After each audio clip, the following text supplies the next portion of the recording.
Adunay daghang mga simbahan sa tibuok kalibutan. Taliwala sa daghang simbahan, unsa nga simbahan ang gitukod ni Hesus. Ang Biblia klarong nagpakita sa ngalan sa simbahan nga gitukod ni Hesus. Alang sa simbahan sa Dios diha sa Corinto, nasayra na ninyo ang akong pagkinabuhi kaniadto. Mayniton ako sa tinuan sa mga Hudiyo ug gilutos ko sa walay ko kaluoy ang simbahan sa Dios ug gihimo ko ang tanan aron paglaglag niini. Ang Biblia naingon nga ang ngalan sa simbahan nga gitukod ni Hesus mao ang Church of God.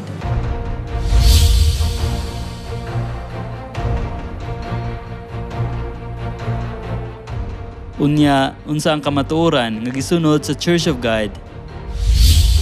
Mao kini ang akong lawas nga gihatag alang kaninyo. Kining kupa mao ang bag-ong kasabutan sa Dios tiniman-an sa akong dugo nga giula alang kaninyo. Ang Church of God nga gitukod ni Hesus nagsaulog sa pagsaylo, gisunod ang bag-ong kasabutan. Unsang adlaw sa semana, gihimo ang pagsimba sa Church of God nga mao'y gitukod ni Hesus. Ug sumala siyang naandan, miadto siya sa sinaguga sa adlawng ipapahulay. Mitindog siya aron pagbasa sa kasulatan. Sumala siyang nabatasan, sulod sa tulo ka adlawng ipapahulay, nakiglantugi siya didto sa mga tao pinasikad sa kasulatan. Ang Church of God nga gitukod ni Hesus nagtuman sa ikapitong adlaw nga igpapahulay sa Sabado, gisunod ang bag-ong kasabutan. Sa Church of God nga gitukod ni Hesus, ang mga babaeng membro nagpandong sa ilang ulo ug mga belo matag simba. Ug ang babae nga dili magpandong kun magampo o magpadayag sa mensahe sa Dios nagpakaulaw sa iyang bana.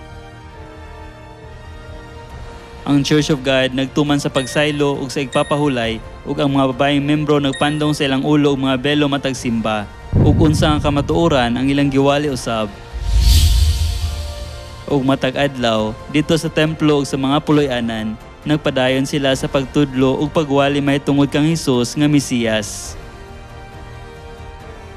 Mailan ninyo kung ang mga espiritu iya ba sa Dios pinaagi niini, ang nagpahayag nga si Jesucristo nagpakatao iya sa Dios. Sama niini ang Church of God nga gitukod ni Hesus, nagwali nga ang Dios ni anhi isip usa ka tawo. Ang Church of God nga gitukod ni Hesus 2000 ka tuig ang nilabay, pareho ra sa Church of God sa panahon sa Espiritu Santo.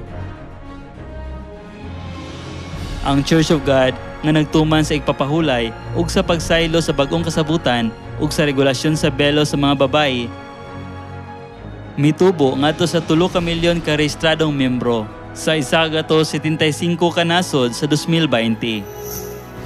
Nahimo kini nga posible tungod kay ang mga membro nagbuhat sa gugma-inahan sa ilang adlaw-adlaw nga kinabuhi, nagsunod sa mga pagtulun-an sa espiritu ug pangasaw-unon nga naghatag sa kinabuhi nga walay katapusan.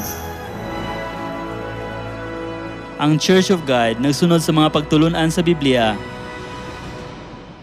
Ipadanag ang inyong kahayag at tubangan sa mga tao, aron makita nila ang inyong mga maayong buhat, ug daygon nila ang inyong amahan nga atua sa langit.